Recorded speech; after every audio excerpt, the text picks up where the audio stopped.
peaceful morning filled Peppa Pig's house with warmth and laughter. Peppa was playing in her bedroom when she noticed something strange outside her window.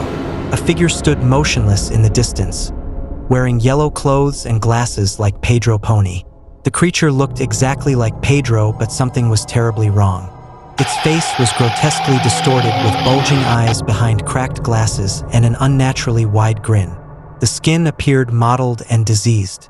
Peppa called to her family, but when they looked outside, they saw nothing unusual.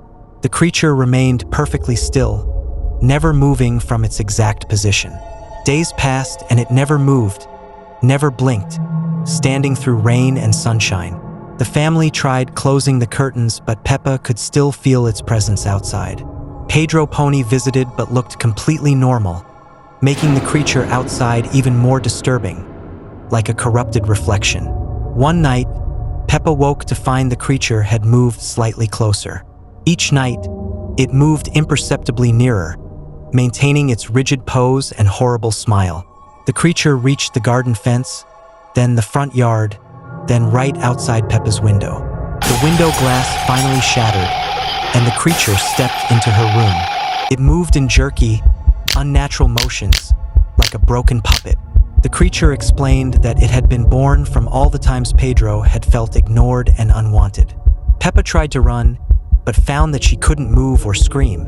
One by one, her family members froze into statues, their eyes empty and unblinking.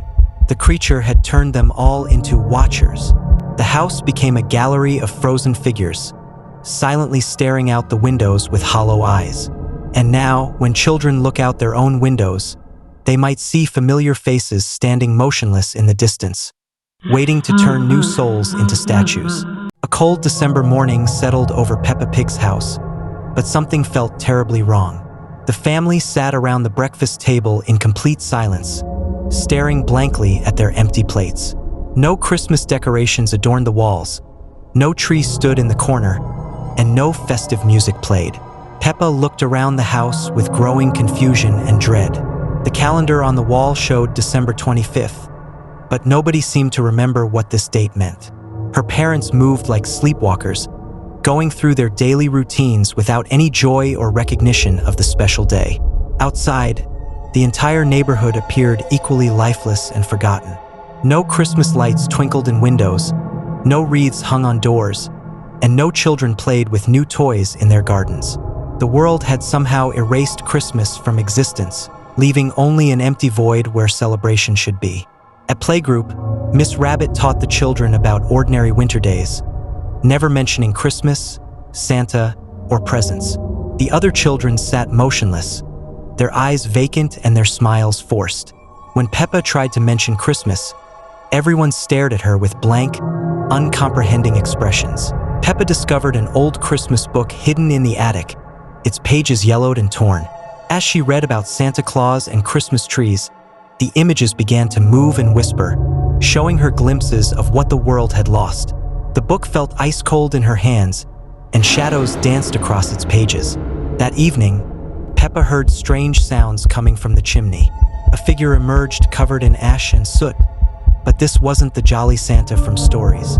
This creature had hollow eyes and a twisted smile, carrying an empty sack that seemed to devour light itself.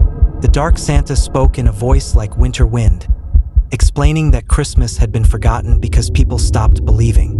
Without faith and joy, the holiday had withered and died, leaving only the shadow of what once brought happiness to the world. As the creature moved through the house, everything it touched turned gray and lifeless. Family photos lost their color, toys crumbled to dust, and even the warmth seemed to drain from the air. The forgotten Christmas was consuming everything that once brought joy. Peppa realized that she was the only one who still remembered Christmas, making her the last hope to restore the lost holiday. But the dark Santa warned that forgetting was easier than remembering, and soon she too would lose all memory of Christmas forever. The shadow creature began to fade away, taking with it the final traces of Christmas magic. As it disappeared, Peppa felt her own memories starting to slip away, the warmth of Christmas morning becoming nothing more than a distant, fading dream. In the end, Peppa sat alone in her room, staring at an empty calendar that no longer showed any special dates. Christmas had been completely erased from the world, and now even she couldn't remember what she had lost, leaving only a cold emptiness where joy once lived. A cheerful morning filled Peppa Pig's house with excitement as the family prepared for their special train journey to visit Granny and Grandpa Pig. Peppa and George packed their favorite toys while Mummy and Daddy Pig gathered their luggage. The train station appeared busy and welcoming, with colorful banners and friendly announcements echoing through the platform. The old steam train arrived with thick black smoke billowing from its chimney, much darker and more ominous than usual. The locomotive looked ancient and weathered, with rust stains covering its once bright paint. As the family boarded, they noticed the train conductor was unusually tall and thin, wearing a tattered uniform that seemed decades old. Inside the train compartment, the seats were covered in faded fabric that smelled of decay and dampness. The windows were grimy and difficult to see through, casting strange shadows across the interior. Other passengers sat motionless in their seats, their faces pale and expressionless, staring blankly ahead without acknowledging the Pig family's presence. As the train began to move, Peppa noticed the conductor's reflection in the window showed something terrifying. His face was skeletal with glowing red eyes. When she turned to look directly at him, he appeared normal again, but his smile was too wide and his teeth unnaturally sharp. The train's whistle sounded like a tortured scream echoing through the countryside. The landscape outside began to change dramatically as they traveled deeper into unknown territory. The green hills turned gray and barren, with twisted dead trees reaching toward the darkening sky. Strange fog rolled across the ground, and in the distance, Peppa could see abandoned buildings and rusted machinery scattered across the desolate terrain. The conductor announced their next stop in a voice that seemed to come from the depths of hell itself. His words echoed unnaturally through the train cars, and when he spoke, the other passengers turned their heads in perfect unison to stare at the Pig family.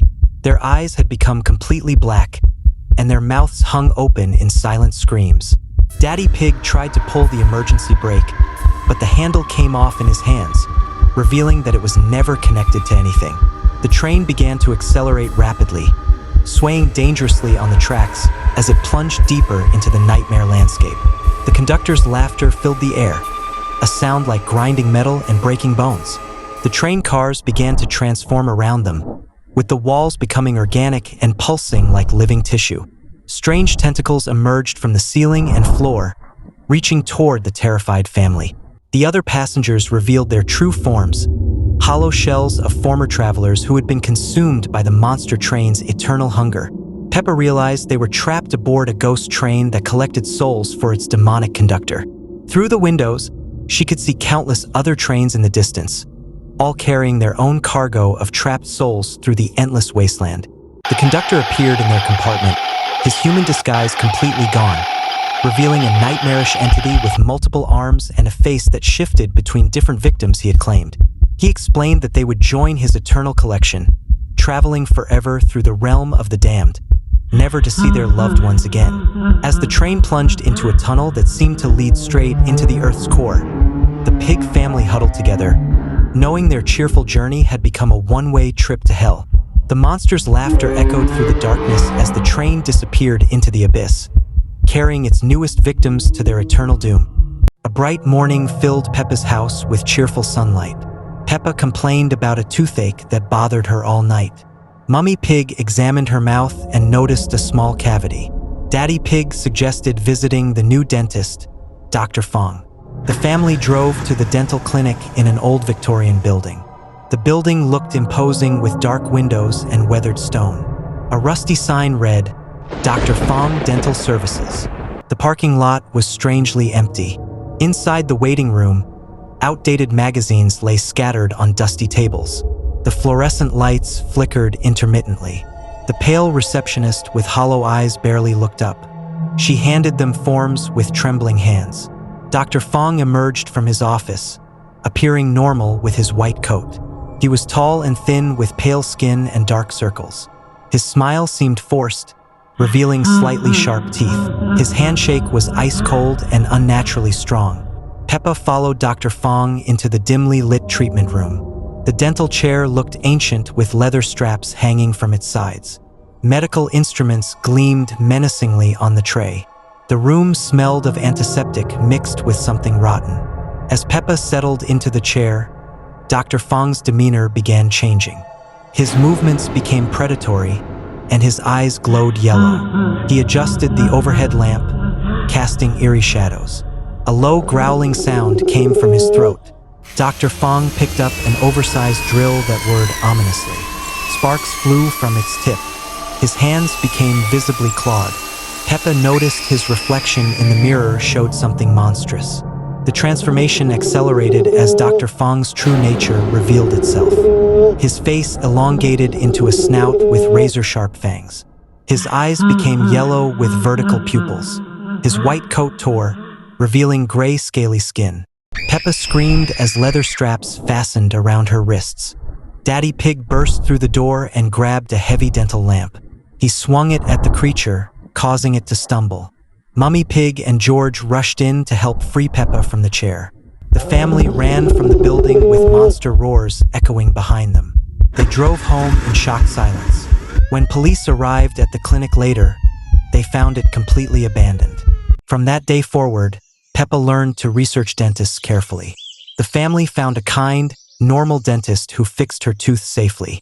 The experience taught them to trust their instincts when something feels wrong. A bright morning filled Peppa's house with cheerful sunlight. The family enjoyed breakfast when the doorbell rang unexpectedly. A mysterious delivery man stood at the door, holding a large ornate box wrapped in dark purple paper. His face was hidden beneath a wide-brimmed hat, and he disappeared without a word. The family gathered around the mysterious package in the living room. The box felt unusually cold to the touch, with strange symbols etched into its wooden surface. When Peppa shook it gently, something inside rattled with an eerie, hollow sound that made everyone uncomfortable. Peppa carefully unwrapped the dark purple paper, revealing an antique wooden box with intricate carvings. Inside, nestled in black velvet, lay a beautiful porcelain doll with long flowing hair and an elaborate Victorian dress. The doll's emerald green eyes seemed almost too perfect, and its painted smile was unsettling. That afternoon, Peppa played with the doll in her bedroom, naming it Victoria. She brushed its silky hair and had tea parties with her other toys. But as hours passed, Peppa noticed Victoria's eyes seemed to follow her movements around the room, and occasionally she could swear she saw the doll blink. As evening approached, Peppa insisted on bringing Victoria to dinner. During the meal, an uncomfortable silence filled the dining room. Mummy Pig noticed the temperature had dropped significantly, and their breath became visible in the suddenly cold air. Victoria sat propped in her chair, watching every family member with unsettling intensity. That night, Peppa placed Victoria on her bedside table before sleep. As darkness fell, strange things began happening throughout the house. Lights flickered on and off, doors creaked open by themselves, and cold drafts swept through rooms despite closed windows. The next morning, the family woke to find their house in complete disarray. Furniture had been moved, pictures hung crooked on walls, and frost covered the windows. Peppa played happily with Victoria as if nothing happened, but George refused to enter the same room as the doll. Grandpa Pig arrived for his weekly visit and immediately sensed something wrong. His experience taught him to recognize supernatural disturbances, and he knew the doll was the source of trouble. He examined Victoria carefully, noting strange symbols carved into the base of her porcelain head, ancient markings used to bind spirits to objects.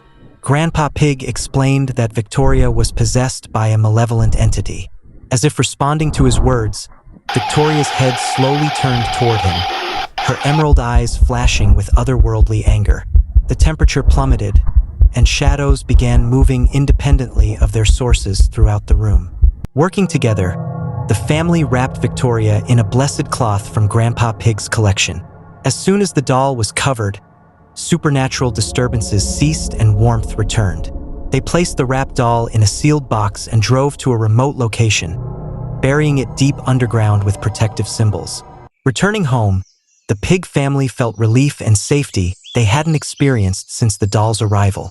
Peppa was initially sad to lose her beautiful toy, but gradually understood that some gifts come with hidden dangers. The incident taught them to be cautious of unexpected presence and trust their instincts when something feels wrong.